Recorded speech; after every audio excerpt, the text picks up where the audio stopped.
Oke teman-teman, di video sebelumnya kita udah bahas ya apa dampak yang terjadi jika anak perempuan itu tumbuh tanpa sosok ayah, tanpa peran ayah, entah secara fisik ataupun fungsinya.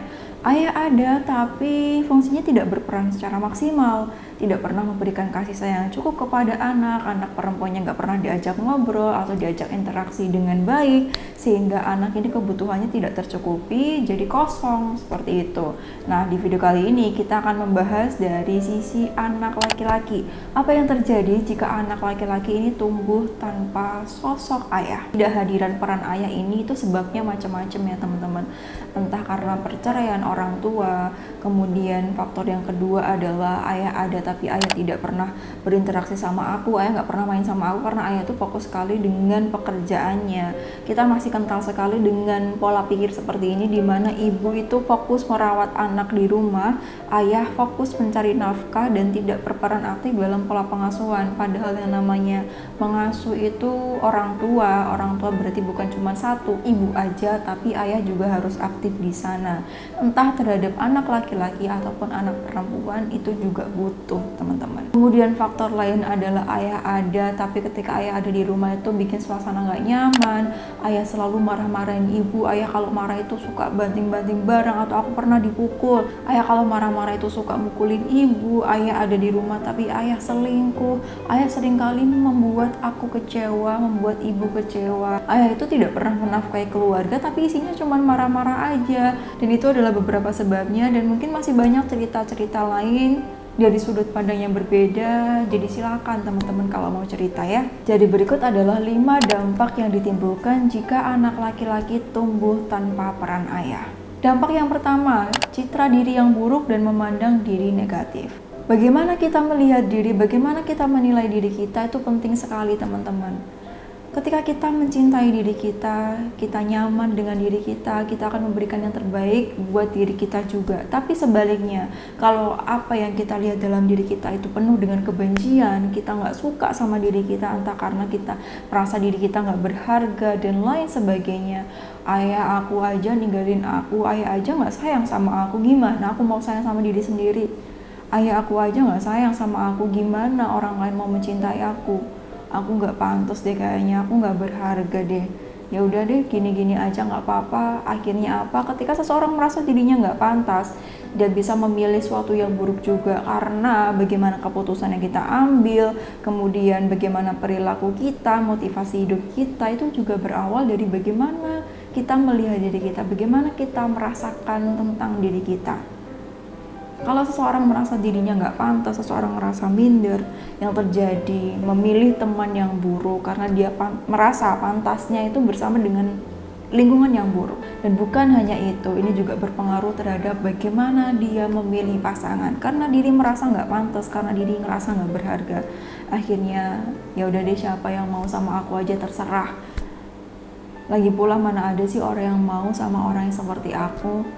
Akhirnya menentukan standar begitu rendah, kemudian siapapun yang mau sama dirinya diterima begitu saja tanpa ada melakukan pengecekan dan lain sebagainya, hingga akhirnya terjebak dalam hubungan yang toksik. Jadi ini harus diatasi. Kemudian dampak yang kedua, munculnya tindakan kekerasan.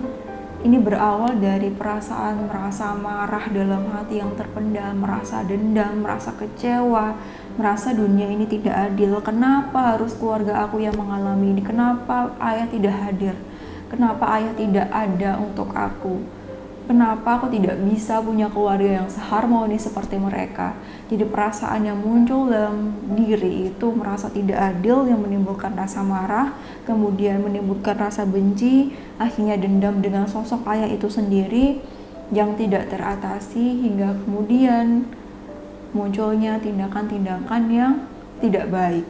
Mungkin kita seringkali menjumpai atau kamu pernah mengalami ketika merasa marah, cara mengekspresikan marahnya itu dengan cara merugikan orang lain, melampiaskan kekecewaannya sama orang lain, melakukan tindakan-tindakan yang tidak baik. Dalam hal ini misalnya mendominasi, membuli dan sebagainya. Ini berawal dari perasaan rapuh, ini berawal dari rasa marah terhadap dirinya sendiri, rasa marah terhadap keadaannya, sehingga yang terjadi karena tidak bisa mengatasi rasa marah itu, meluapkan dengan cara menyakiti orang lain, dengan cara ada yang menyakiti dirinya sendiri juga ada, yang akhirnya masuk dalam kategori tindakan kriminal. Kemudian dampak yang ketiga, seringkali mengalami kegagalan dalam hubungan. Ini terjadi karena kecemasan yang dirasakan, kekhawatiran yang dirasakan. Tidak ada figur ayah dalam keluarga yang dilihat sebagai contoh. Gimana ya menjadi seorang laki-laki yang baik dalam sebuah hubungan? Gimana ya menjadi sosok ayah yang baik dalam sebuah hubungan? Gimana ya menjadi suami yang baik dalam sebuah hubungan? Karena tidak ada contoh seperti itu hingga akhirnya bingung, gak tahu caranya gimana. Sehingga efeknya menimbulkan ketidaknyamanan dalam sebuah hubungan karena pasangannya pasti ngerasain, ini laki-laki yang aku pilih menjadi nahkoda dalam rumah tangga aku kok nggak bisa memimpin ya. Timbulnya komplain, kemudian timbulnya konflik dalam rumah tangga. Tidak adanya contoh bagaimana cara menyelesaikan masalah rumah tangga yang baik itu gimana. Akhirnya diselesaikan dengan caranya sendiri. Ada yang lari dari masalah kemudian menghindar dari pasangannya. Tiba-tiba ngeghosting kalau dalam hubungan pacaran itu ya. Kemudian ada juga yang udah menjalin pernikahan tapi ngeghosting pasangannya, tiba-tiba ngilang begitu saja. Kemudian ada juga yang ketidakmampuan mengatasi ini diatasi dengan cara selingkuh karena dia tidak percaya diri untuk mengatasi masalahnya dengan istrinya. Sehingga bukannya masalah itu selesai tapi masalah malah semakin runyam dan tambah masalah aja. Kemudian hubungan gagal jika ini tidak teratasi. Entah mencari pasangan kesekian kali sekalipun, bisa jadi hal yang sama terulang kembali. Sehingga yang perlu diatasi adalah luka yang membuat ini terjadi. Lukanya yang harus disembuhkan sehingga ketika ada masalah, keputusan yang diambil ini bisa lebih sehat. Ibarat kata nih orang lagi sakit teman-teman, orang lagi sakit, kamu tanya, ini menurut kamu gimana? Itu jawabannya pasti asal, karena tidak bisa berpikir dengan jernih. Beda sama orang sehat, kamu tanya ini menurut kamu gimana, dia bisa memberikan jawaban yang masuk akal dan juga dapat dipertanggungjawabkan karena dia sehat kondisinya ketika kamu tanya. Begitu juga dalam hal ini, ketika seseorang masih terluka, punya trauma masa lalu yang dia tidak sadari, dia tidak sembuhkan, dalam proses dia mengambil keputusan dan penyelesaian masalahnya itu juga bisa terganggu dalam hal itu. Dan dalam hal ini khususnya adalah hubungan rumah tangga atau pasangan. Dampak yang keempat, mencari sosok ayah di jalur yang salah. Pemenuhan sosok ayah di jalur yang salah. Anak laki-laki dan perempuan itu butuh sosok ayah dan juga ibu dalam masa perkembangannya. Yang namanya kebutuhan itu wajib. Jadi kalau misalkan tidak dipenuhi, anak itu pasti nyari teman-teman. Entah tidak nyari di usia anak-anak, tapi ketika dewasa. Ibarat kata nih kita lapar. Tubuh kita itu butuh makan.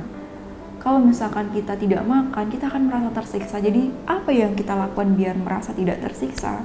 Kita mencari makan untuk mengatasi rasa lapar yang kita rasakan. Dan dalam proses pencarian ini, seseorang itu bisa salah jalur ke pergaulan yang bebas karena ngerasa wah sosok ayah ini, karena sebelumnya kan dia tidak ada tuh sosok ideal ayah yang dia butuhkan tuh kayak gimana. Ketika dia bertemu dengan sosok yang katanya ayah ini, masuk kemudian mencoba untuk memenuhi atau dia notice nih anak kayaknya kurang kasih sayang ayahnya, akhirnya dimanfaatkan. Nah ini yang aku bilang bisa masuk ke dampak yang kelima, LGBT. Kalau teman-teman ngikutin di sosial media banyak sekali podcast atau beberapa orang yang speak up yang ada dalam komunitas LGBT itu, dalam hal ini homoseksual ya, mereka cerita pas ditanya masa lalunya gimana? Mereka cerita ternyata di masa lalu peran ayah itu tidak maksimal dalam pola pengasuhan yang dia butuhkan. Entah ayahnya terlalu fokus bekerja, atau ayahnya itu toksik, atau ayahnya tidak pernah memberikan perhatian yang dia butuhkan. Cepat banget kayak gitu ya. Sehingga yang terjadi adalah dia nyari kebutuhan itu di luar dan ketemulah sosok yang salah. Dan ketika seseorang masuk dalam komunitas LGBT, potensi seseorang itu untuk tidak tertular penyakit menular seksual itu kecil teman-teman. Karena ketika menjalin hubungan dengan sesama jenis, itu ada yang berhubungan seksual, kemudian akhirnya penularan terjadi karena hubungannya tidak seharusnya itu dilakukan, dan tidak dilakukan hanya terhadap satu pasangan, tapi sampai bergonta-ganti pasangan. Ditambah lagi kemudian ada dampak lain ke pergaulan bebas. Kepergaulan bebas ini sampai ke penyalahgunaan obat-obatan terlarang seperti yang aku sebutkan di pertama tadi, dan ini efeknya sangat bahaya sekali teman-teman. Jadi itu tadi 5 dampak yang ditimbulkan jika anak laki-laki tumbuh dan berkembang tanpa adanya sosok ayah. Apakah ini bisa diatasi atau apa yang harus dilakukan kalau misalkan ini bisa diatasi?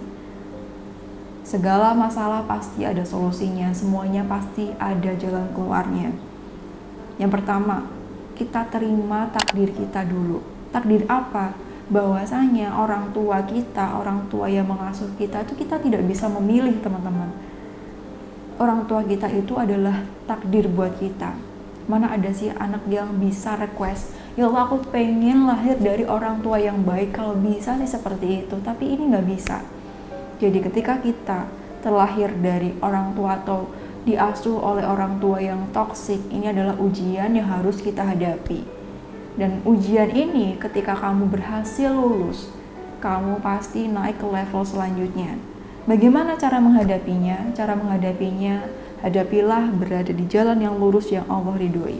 Karena banyak sekali komunitas-komunitas yang positif itu terbangun dari luka teman-teman. Luka yang dirasakan ini dijadikan pembelajaran, kemudian dia mengajak orang lain untuk bergabung dan menciptakan komunitas yang positif.